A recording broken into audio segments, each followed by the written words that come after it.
కాకపోతే schedule time బిజీగా 1 month అయిపోతుంది. ఈ బంగారు బోనాలనే షెడ్యూల్ టైం తీసుకొని భక్తులకు కూడా కేటాయిస్తుంది సమయం.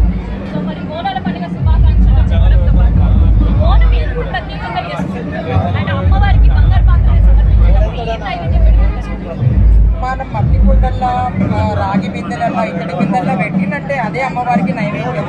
కొయ్యగూర, పచ్చన్నము, తెల్లన్నము, పచ్చి పులుసు, పెరుగు, బెల్లము, తీపి నైవేద్యాలు మనకి ఎలా అనుకూలంగా మన అమ్మవారికి తీపి నైవేద్యం సమర్పిస్తామో అలాగే మేమైతే కొయ్యగూర, తెల్లన్నము, పచ్చి పులుసు, పెరుగు, బెల్లము ఇది ఆనవాయితీగా కొనసాగుతూ వస్తుంది. అమ్మవారికి అదే నైవేద్యం పెడుతుంది.